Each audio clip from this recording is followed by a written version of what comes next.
Hey there, today I am super thrilled to be welcoming back Jenny Hansen Lane to the channel. Jenny is a wife, she's a mom, and she is also a six-figure low-content publisher. And I'm talking about six figures in profits. Jenny also is one of my star Low Content Profits Academy students, so that makes me super proud. And today she's going to be talking all about ads. She's going to talk about her own Amazon ads journey, and she's also going to be sharing some of her best tips and strategies for anyone that's just starting out. So I think you're going to find this really valuable. Now, if you're not familiar with LCPA, that is Low Content Profits Academy, this is my online program where I teach people how to generate passive income, creating and selling journals, planners, and other types of low content books on the Kindle Direct Publishing platform. If you're interested in learning a little bit more about low content publishing in general, you can go ahead and download my free guide, 3 Steps to Publishing Your First Low Content Book in Less Than a Day. I've linked to that down in the description below. I've also linked to my free masterclass, 3 Secrets to a Wildly Successful Low Content Publishing Business. That's basically a video walkthrough of my free guide, so I think you might find that really helpful. And it'll also tell you a little bit more about how you can join my program if you're interested in that. All right, without further ado, let's get talking to Jenny. Hey, Jenny, thanks so much for joining us again today. It's so great to have you back for the second time and hear all about all of your amazing results that you've had since the first time you came on the channel. How's it going? Good. I'm so happy to be here. Good. So for anyone that is either not familiar with you, they haven't seen your YouTube channel, or they didn't catch you the first time around here on mine, just give us like the super quick rundown of what your low content publishing journey has been like. Great question. I was one of those people that floundered around on YouTube for like 18 days. And then I was like, enough. And then I found Rachel and I joined LCPA in January of 2022. And I followed her format. And then like 20 days later, I got my first sell. My first month was $19. And then I was like, there's something here. And then I scaled to 4 figures, 5 figures. And then just barely in January, I was able to get a royalty of $11K in royalty. And I think I spent $2,000 on ads. So that was like my biggest. And it was all just this trickle effect from following your framework. Amazing. I love to hear that, obviously. So we're going to be talking a lot about ads today. These are all, questions about ads are questions that I get all the time. And of course, everyone knows I don't do ads, shame on me, but you have had amazing success with ads, and you've got kind of an interesting background, I think, too, as a media buyer, which we'll get into why that's been helpful for you in a second. But just tell everyone, like, how long were you publishing before you started to use ads? Like 3 weeks. Because of my background, I have always had a good experience with turning on ads, that it was too much of a nail biter not to do it. I just needed to know, like, I'd never published on a platform where you pay for clicks. I was always on Facebook where you had to pay every time someone saw something. So I saw that. I thought that was pretty cool. You could show someone your book without paying anybody unless they touched it. So that's when I decided to turn on ads. It was probably 3 weeks after I published my book. Okay, so maybe this is a good time to actually talk about your media buying background and how that helped you, because ads are like an entirely different animal. And if you haven't fully learned the process of publishing, ads really aren't going to help you, because you really need a good foundation in place. But what was it about your background that kind of allowed you to know your way around this Amazon ads platform? And how do you think those skills sort of transferred over for you? Those are good questions. I think the most important thing that prepared me to be able to turn on ads is I saw success with your framework, right? I had gotten royalties. And so I knew that the book was validated. I knew I could at least see who else was out there that might want the book. And so I come from a background of learning Facebook ads where you can spend your money in minutes because it's impression based. And with Amazon, I knew, okay, I'm only going to pay when someone clicks my book. What if I just start at 2 cents? You can't even do that on Facebook. So just the difference there in understanding platforms, I decided, well, let's just try and spend how many 2 pennies I can spend. And, when you don't get impressions, it's because you're not spending enough. So I turned my ad up a little bit. When I was like 9 or 10 cents, I was getting sells. And I realized, okay, I need to figure out all the strategies to scale this book just to see where it would go. That's amazing. So talk a little bit about how ads have actually amplified your results. I mean, you hinted at that a few minutes ago with, you had only spent, what was it? How much did you say you'd spent on ads when you got that $11K, $2,000 and you had an $11K month? Yeah. That's Yeah. amazing. So how much of an application do you think ads have had for your results? I get this question asked a lot, and I believe in your framework. But for me personally, I almost feel like I wouldn't have the success I have today if I hadn't have turned on ads for my books. And the only reason I feel that way is because I don't have a lot of experience otherwise. I turned on ads so quickly in the beginning. And when I saw that I was getting sales, it brought in organic sales also. And so I just knew it was kind of an ecosystem that I wanted to be in. And when I started this book, I call it a book income stream because I don't ever want to be just reliant on one particular income. But I didn't want to take any money from other parts of my business or my family finance. I was like, I'm going to scale a book income stream with the money that I have. And so when I got that $19 was my budget for February. And so I knew I couldn't spend more than that. So I was just doing little scaling things, 8 or 9 cents until, I made $47. And then I remember the month, I think it was March, I spent $47 on ads and I had made like $300 in book profits. And then I knew I had enough money to scale something with $300 in profits. So it was a small process, but I honestly give all my royalty success to ads. So have you been basically reinvesting? Like it sounds like you were taking all of your royalties and just reinvesting that into ads. Is that Yeah. basically what your strategy was? Yeah. I mean, I love the idea of having passive income, but I always knew from an ad perspective that if something's working, you can therefore put gasoline on the fire. So I wanted to try that. But because you're only paid out net 60 days on Amazon, I couldn't scale faster than that unless I used my own money. So I tried to go real slow. So when that money came in, I could reapply it. And then I got an Amazon Prime gift. I got an Amazon Prime credit card that gives you 5% back when you spend on ads. So then that snowballed. So then pretty soon I knew that I couldn't spend more than what I was making 60 days out.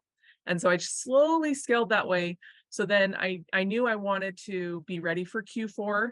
It was my first Q4. I watched all the YouTube videos on Q4. And at that point, I had about $2,000 that I could spend on ads that I was putting back into the book income stream. And so in January of 2022, I put in $2,000 and I got out 8,600. So I knew, okay, now that I've had that big month, I can use that income to scale all year long. So that was really peaceful, but I had to ramp it up and be thoughtful because you can run out of money if you don't know what you're doing with ads. I think that's why a lot of people are scared to turn on ads, and there's not a lot of people out there teaching to scale slowly. And I think that is not happening because it doesn't cost to sign up to publish a book. And so a lot of people have the perception that if they just go publish a bunch of books, they're going to make money.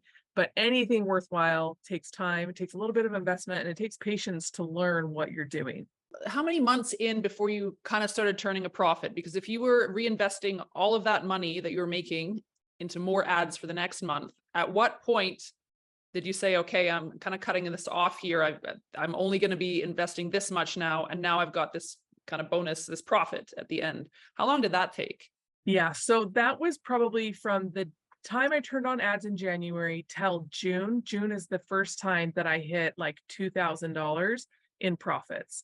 And so at that moment, I knew, okay, I've got wiggle room to reinvest in ads, but I also could hire out a designer for my books, or I could pay the mortgage for our family. Like they started to give me kind of options, but I knew that I can't spend all my profits to be able to keep ads on. And I think that might be one reason that people might not be interested in this as an income stream, because if you use ads, you do need to plan accordingly because you can't scale. You don't want to get a bunch of royalties that came from ads and then not be able to pay for the next month. You want to continually scale up. Right. So $2,000 is that kind of like the most that you pay in a month for ads? Up until January of 2023, that was the most, and then it was 2,500. And when you start scaling higher than that, your ACost goes up a little bit and you get a little bit less margins for a little while. And so I've kind of just sat at that where I'm kind of thinking, do I really want to spend that much on ads? So I've kind of pulled it back. Just barely in July, I've been trying to scale down and really optimize because you can turn on a lot of campaigns and lose track. You need to do one book at a time. So I just, for July this past month, I just spent $500 and then my royalty was 3,000. So I've done a little bit of, also during that time, I got a book that was taken off Amazon that was income. So there's just kind of this wild, wild west, but I really am always grateful for ads because when I have a book that I know it's going to sell, it's like taking it out in the corner and being like, hey, this book's ready. And that's what I love about ads. It's going to go find your customers for you. Yeah. So is there sort of like an average profit margin that you experience from month to month, or is it fluctuating quite a bit? I'm going to answer that in two parts because I think that's a good question, profit margin on books, because a lot of people don't price their books enough to even scale. And so for me to even have profit margins, I need to be able to have profitable books. So if I can't get more than $3 in royalty, I won't turn on ads for it because I want to be able to give the algorithm enough juice to find the customers. And being able to build a book that requires more money, it's a more quality book also, and you find more quality buyers, and that's always great too. Okay, so I just want to cut you off there for a second because that I think is a really key piece of information. So you make sure that you're getting a $3 royalty on all of your books. Minimum. Okay, I think that's a really helpful nugget because for me, I've always tried to keep it at least 2. And I know there's people that are 50 cents, like super slim royalties. So if anyone out there listening has those super slim royalties and you're running ads, that could be a problem, it sounds like. Yeah, you won't be able to scale. And it's okay to turn on ads with a lower budget. I just barely did a training on how to scale a $1 strategy ad. And the thing with that, you just have to be patient because you're only giving the algorithm a couple pennies every single hour. But if you have a little bit more money, you can accelerate your results. And the cool thing about ads is Amazon will tell you about the customer. And so that's been my favorite part is like that customer insight. You can't get any other way than using ads. Okay, so you said there were 2 parts and I kind of cut you off there. So the one was you want to make sure that you have a $3 royalty. What was the second part? The second part is the ACost. I want to stay way below what is break even. And can you explain what that is? No, I have a calculator for it. Do you have No. What is ACost? What is it? It is the it's the advertising cost of sell. Okay. So to calculate that, you have to divide. I always do the calculator with Kindlepreneur. But once you know the ACost in your per book, then you can figure out your entire account. But sometimes you think that you're losing money on ads in your ads account, but then when you look at your organic sales, you're actually under break even. And so I have a number, I have some books that the ACost is 38% because I have those profit margins built in to scale. And a strategy that's been really helpful for me is I'll have one very expensive book, my most expensive book, in a pen name. And then I kind of think of it like a Christmas tree or an umbrella. I have my other ones underneath there. So I drive traffic ads to the most expensive one. And then when people go look at the pen name, they see other options and that increases the organic sales. So sometimes one book might be your anchor to go get customers, but because you built out a successful, profitable brand, people are like, oh, this shop's really cool. I'm glad I clicked on this ad. Interesting. Okay. So one thing that's kind of cool, like you obviously teach ads. And I think, as far as I know, you're the only person out there that's teaching ads specifically aimed at low content publishers. Is that right? I think so. Yeah, I am the low content ad queen is what someone called me last week. So I'm like, okay. So are there any kind of important differences when it comes to, if you're running ads to say fiction or nonfiction versus low content publishing? Are there any kind of key differences there? In my opinion, I feel like there are some more options in targeting because the low content buyer is very specific aesthetically. Like you can target a customer by their favorite color. And that's just not a thing with fictional books or even self-help books. So right, that's a really great point. So I always really love that. And using ads have showed me, like, this customer kept buying this blue book, but they were typing in pink. I'm going to go make this book in pink and I'm going to give it the same pen name. And so that's really how I was able to scale over 6 figures in sales.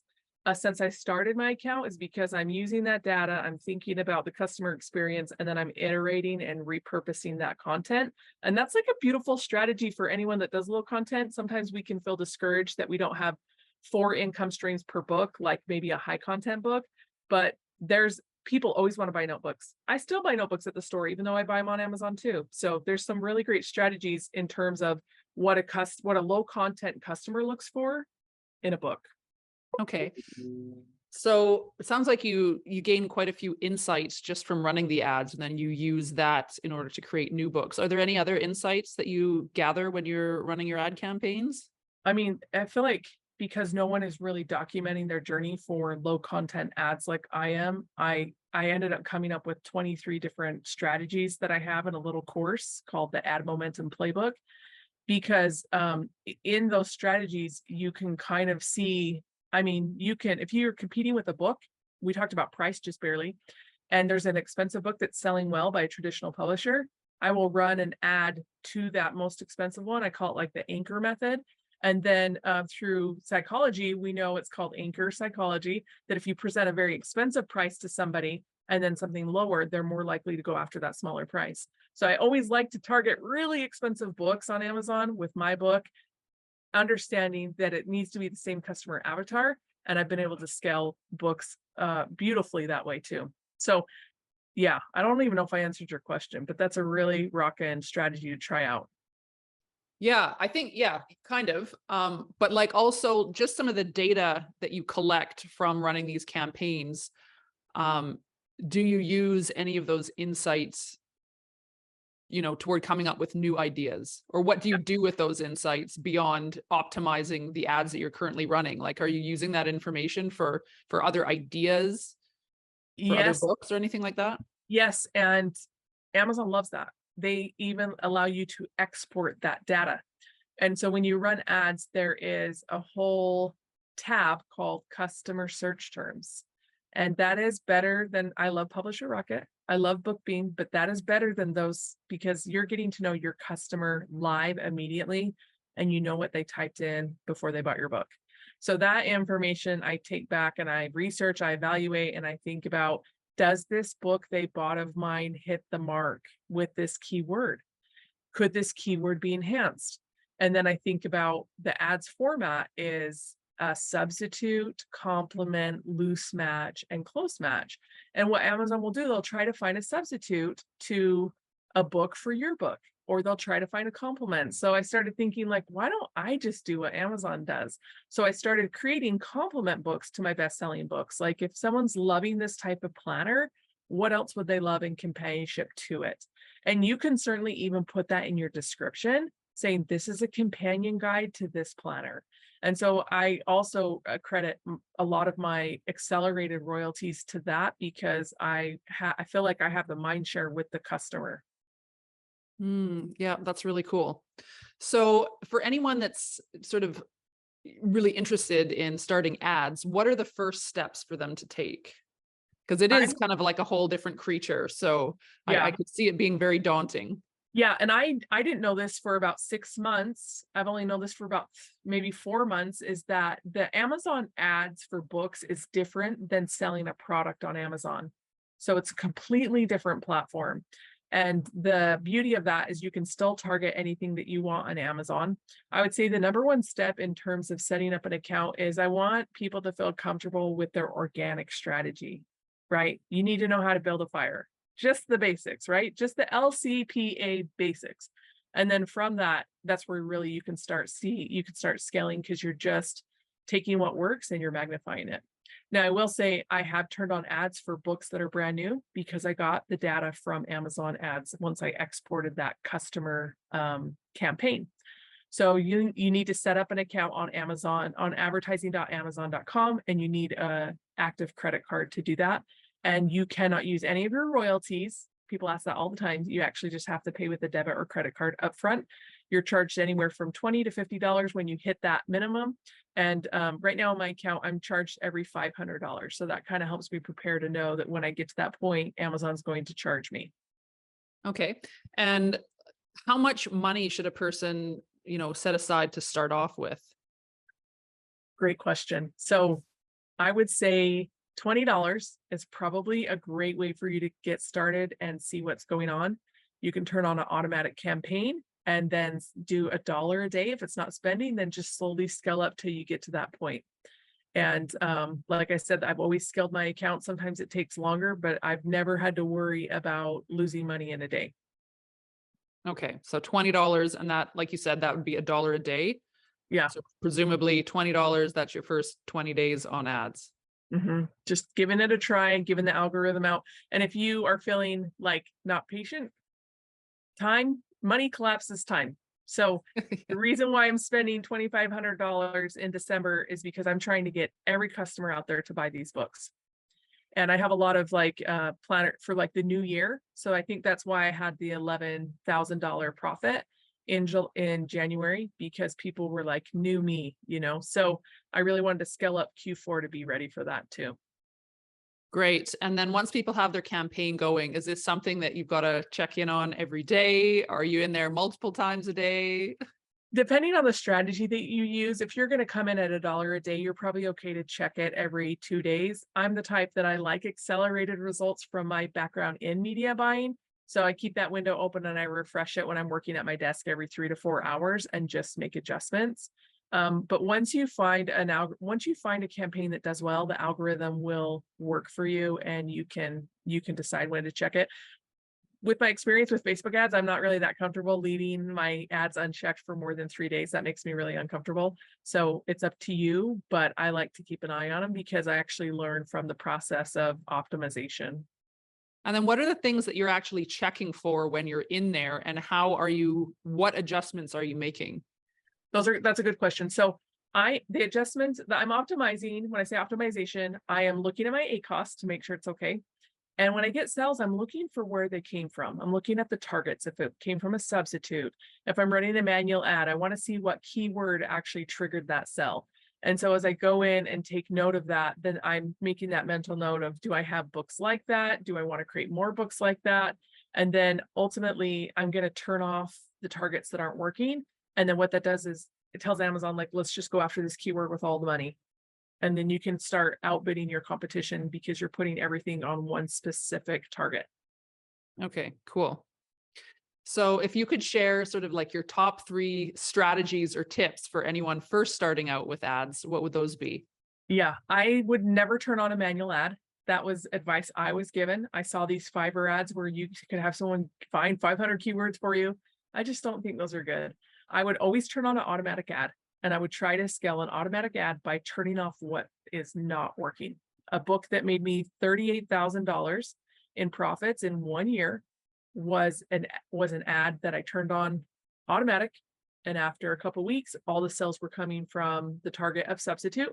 So I turned off complement, loose match, close match, and just slowly added to the bid amount every day until it was about 18, 19, 29 cents. And I was outspending and I was ranking. That's amazing. Okay. How many tips was that too? Sorry. I'm so excited. Give me one more. Don't give up early with ads. I think we can get discouraged, or now you have your budget, so you don't want to go over your budget. But there are so many times in my experience with Facebook ads where I was just so mad, I turned it off. And then the next morning I checked it and I got all these sales and I just wasn't patient. So life is not linear and neither is ads. So it's normal if your ad graph goes like this, just like your KDP royalties, right? And so that would be my biggest advice is like, be patient and understand that when you give Amazon money for ads, you're getting data back. It's not just wasting money. But if you're not using the data, then it does feel like you're going through the Starbucks drive-through 4 times a day, That's a good analogy.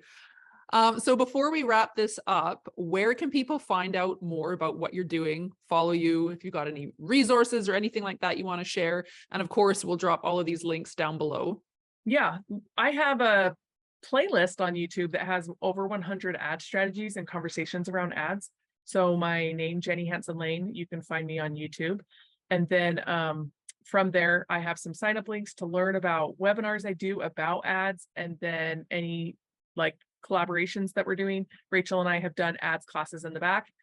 in the previous, I don't know, a couple months ago, and it was really fun to actually see people have ahas of like, oh, this actually could help me with my, my book and building an income stream with ads. So right. And depending on whenever you guys are watching this, there is going to be another ads workshop coming right up. I think at the time of releasing this video, it's probably going to be like in a few days from now. So get on either Jenny's list or mine so that you can get invited to that ads workshop. I know it was a huge hit last time and there were lots of really valuable nuggets there. And we have a lot, we're going to have more bonuses on this one than last one because I've been learning so much even from then. So I like to document everything. So you don't want to miss this opportunity. And anything you want to share about the bonuses, what they are? Or are those I'm gonna do the $1 ad strategy, like a simple video on it. So if people are like, I don't have money, well, it's like, don't go to Starbucks this month and spend your money on ads. And we'll have an over the shoulder training. And then I have a new training called the Amazon ad sandwich. And it's really fun. It just kind of helps you think about, am I serving my customer like an open face sandwich, or am I actually like closing the gap and getting the sell by using ads? I love that Amazon ad sandwich. Yeah. That's funny. All right. Well, thanks so much, Jenny. So great talking to you again. And yeah, I love seeing all the success you're having. And yeah, everyone follow Jenny if you want to learn about ads for low content books. She is the place to go. So thanks again, Jenny.